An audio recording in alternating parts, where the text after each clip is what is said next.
La société par action, contrairement à la société en nom collectif, donc, c'est une société qu'on appelle société de personnes morales. D'accord? Il peut être constitué selon une loi d'une province, comme le Québec, la loi sur les sociétés par action, ou bien selon une juridiction fédérale, sous la loi canadienne sur les sociétés par action, SCSA.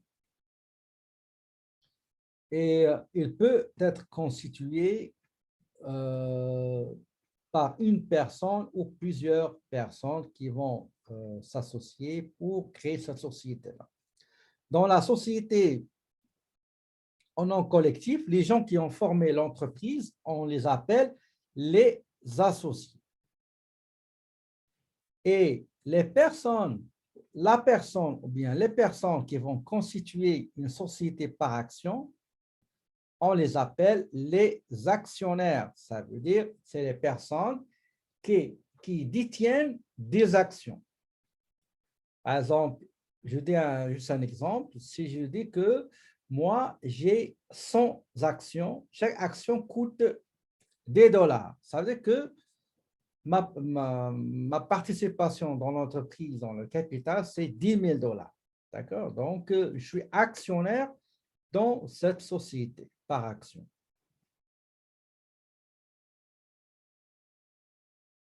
Donc, comme j'ai dit tout à l'heure, la société par action, qu'on appelle aussi compagnie, est une forme d'entreprise bien différente des autres. Cette différence découle du fait que la société par action est une personne morale. En nom collectif, c'est une société de personnes physiques.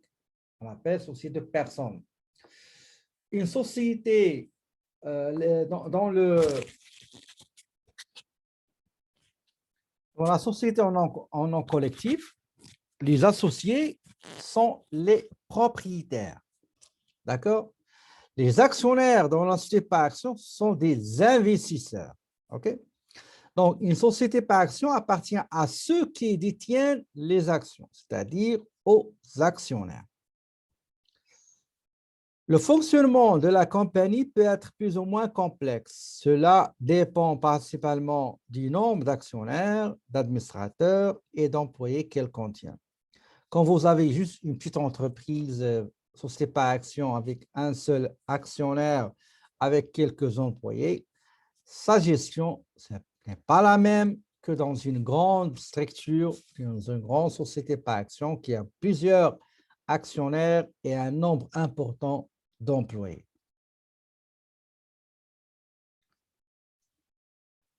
La société par action se diffère aussi de la société de personnes physiques, en l'occurrence de la société en commodité simple, c'est que la société par action, les gens, les investisseurs sont tenus responsables uniquement dans leur apport. Alors que dans l'assurance collective, les associés sont solidairement responsables des dettes de l'entreprise avec une responsabilité illimitée. On peut même aller chercher vos biens personnels. Par contre, dans la société par action, non. Mais dans la pratique, qu'est-ce qui se passe? La pratique, on va trouver le contraire de ce qu'on vient de dire. Qu'est-ce que ça veut dire? Je vous donne un exemple que plusieurs exemples, je les ai vus et je veux les partager avec vous. Si par exemple, vous devez de l'argent à un fournisseur, d'accord? Même si le fournisseur il vous poursuit en justice, on ne peut pas toucher, on ne peut pas aller chercher vos biens personnels. Mais l'État, c'est le contraire. C'est par exemple, vous devez à l'État des taxes. Par exemple, vous n'avez pas payé TPS, vous n'avez pas payé la TVQ, vous n'avez pas remis les retenues à la source fédérale, impôt fédéral, assurance emploi. Vous n'avez pas remis au Québec les retenues à la source, impôt Québec, retraite Québec, régime québécois d'assurance parentale, FSSQ, CNSST, etc. L'État peut toucher des biens personnels. Bien sûr, il faut, comment dirais-je, autorisation du juge. C'est tout à fait normal. D'accord? Donc, il peut demander au tribunal l'autorisation de mettre la main sur vos biens personnels. Et j'ai vu beaucoup de cas. La première chose que le gouvernement fait, c'est qu'il gèle vos comptes bancaires, soit compte bancaire de la société, soit vos comptes bancaires personnels. D'accord? Attendez, je suis en train de chercher. Pour les sociétés par action, il y a trois types.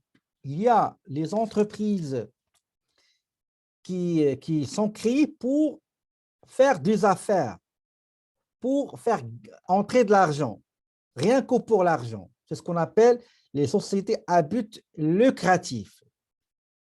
OK, à but lucratif. Lucratif, ça veut dire c'est pour l'argent. Je fais ça pour gagner de l'argent. Si jamais j'ouvre une association pour aider les nouveaux arrivants, les aider à comprendre le système scolaire, le système de santé, je les aide à chercher des écoles pour leurs enfants, je les aide à trouver du loyer, je les aide à faire la francisation, je les aide à avoir des appareils électroménagers à un prix modique. Donc, j'ai fait cette société, pas pour gagner du temps, mais pour faire du bien, pour aider les gens. Dans ce cas-là, je ne cherche pas le profit. Dans ce cas-là, on les appelle les sociétés sans but lucratif, sans but non lucratif. Il y a l'autre type de société, c'est les sociétés qui appartiennent à l'État, les sociétés étatiques. Pour la création d'une société par action, vous avez l'un des deux choix. Soit, l'un des trois choix, pardon. Soit vous créez une entreprise selon la loi québécoise, la loi de la province du Québec, ce qu'on appelle la loi sur les sociétés par action du Québec. Soit vous ne voulez pas créer une société par action selon la loi du Québec, mais selon la loi fédérale. Et la troisième, c'est les deux. Je peux créer une entreprise ici qui aura son siège au Québec et pour faire des affaires avec le reste du Canada, je peux le faire. Mais si jamais j'ai peur qu'on me vole ou bien qu'on me prenne mon logo, mon nom, etc., je dois m'incorporer selon la loi fédérale, la loi canadienne sur le société par action. D'accord? Donc, c'est ça, il y a pas mal de différences entre les deux. Donc, vous avez trouvé tout ça dans le tableau qui explique les différences entre les deux. Pour la création, c'est très simple. Soit vous allez chez un comptable, il va le faire en ligne, soit vous allez appeler registraire des entreprises du Québec. Il y a des gens qui vont vous aider à créer votre société en ligne. D'accord? Donc, en ligne, il y a pas mal de formulaires à remplir en ligne. Et quand vous terminez les formulaires, à la fin, vous aurez le paiement à faire. Le paiement à faire, c'est 247 $, c'est 347 $, pardon. 347 $, c'est le traitement normal, régulier. Si vous êtes pressé et c'est urgent, et vous désirez faire un traitement prioritaire ou un traitement urgent rapide, ben, vous payez, je crois, 520,50. OK? Voilà, exactement. Ça, c'est le tableau de 2021. Et à la fin de chaque année, il faut faire ce qu'on appelle une déclaration annuelle. D'accord? Une déclaration annuelle sur laquelle il faut payer 93 $. OK? Les avantages et les inconvénients. Donc, les avantages, comme j'ai dit tout à l'heure, c'est la responsabilité limitée à vos apports, mais je répète encore une autre fois, quand il s'agit de l'État, l'État, il ne reconnaît pas ça. Parce qu'il y a déjà, si vous cherchez la jurisprudence, vous allez trouver que les tribunaux ont donné droit à l'État de récupérer son argent par n'importe quel moyen, euh, bien sûr, conformément aux lois en vigueur. D'accord? En ce qui concerne les impôts sur le revenu, si le chiffre d'affaires il est grand, ben plus il est grand, plus le taux est élevé. D'accord? Autre chose, c'est que quand vous êtes en société par action, donc en ce qui concerne les fonds pour financer vos investissements, etc., ben le fait d'avoir beaucoup d'actionnaires, là, ça aide beaucoup. Ça encourage aussi une banque à financer vos besoins de financement. Euh, la durée d'une société par action, ce n'est pas comme les autres sociétés de personnes physiques qu'on a vues. Si une personne meurt, donc la société meurt. D'accord? Alors que la société par action, non. Donc, si on est cinq, trois actionnaires partent, donc la société reste. Tout le monde part sauf un, donc la société reste. Si quelqu'un meurt, donc la société par action, il reste, sauf bien sûr en cas de dissolution et de fermeture de la société par action en question. Autre chose, c'est l'inconvénient, c'est que la formalité de la création de l'entreprise. Donc, c'est un petit peu coûteux, donc ça demande d'aller voir un comptable, un avocat ou un notaire, les frais de concession, les honoraires et aussi, il faut tenir une comptabilité et il faut préparer les états financiers ou bien préparer les documents de base et aller chez votre comptable pour qu'il prépare les déclarations d'impôt de la société après la fin d'année. Autre chose, c'est que les, le bénéfice, net dégagé à la fin de l'exercice, quand vous allez le distribuer, la somme du dividende ne constitue pas une dépense.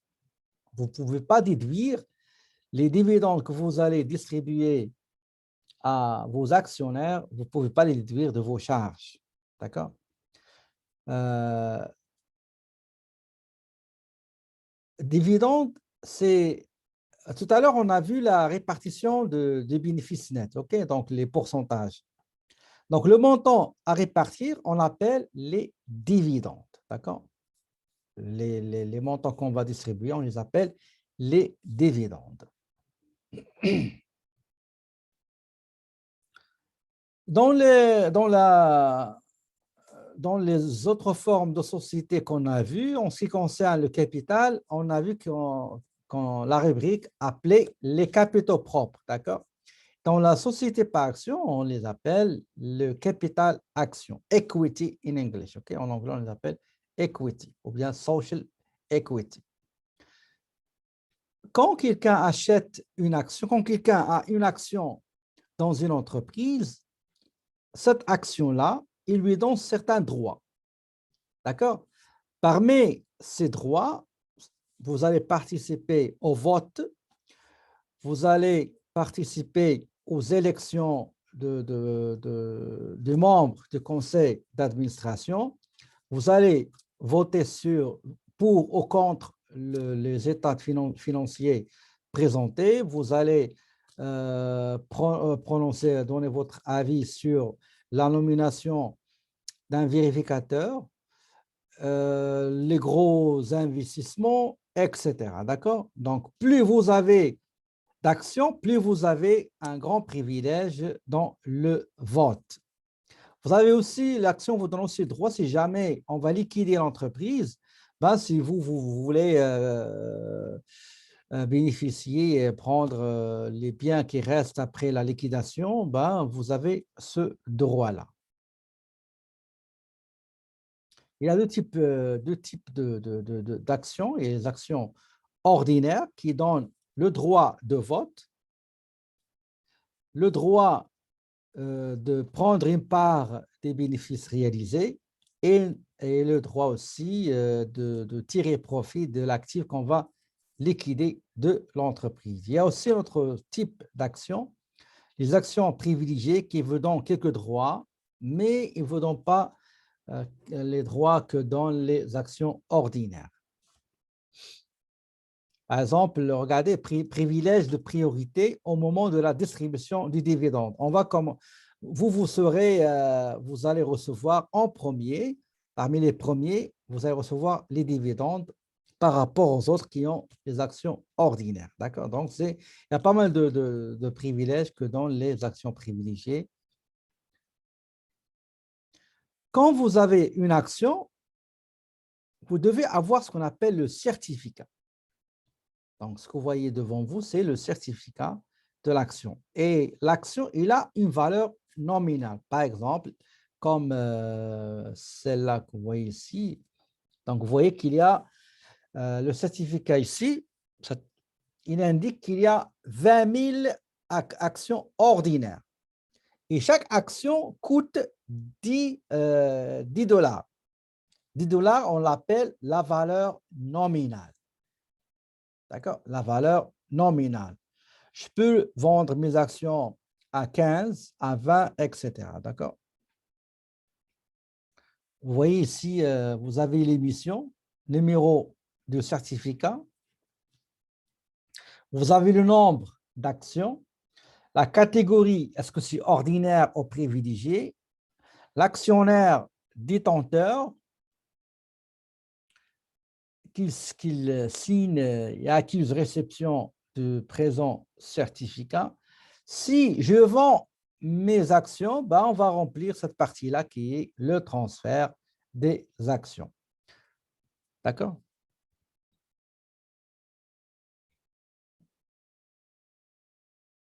Voilà. Donc, grosso modo, c'est ça ce que je voulais dire sur la société par action. C'est un autre monde. La société par action, ça demande 10 heures et 10 heures et beaucoup de choses à faire. De toute manière, je crois que vous allez le voir en comptabilité 3. Donc, voilà. Est-ce que vous avez des questions, s'il vous plaît?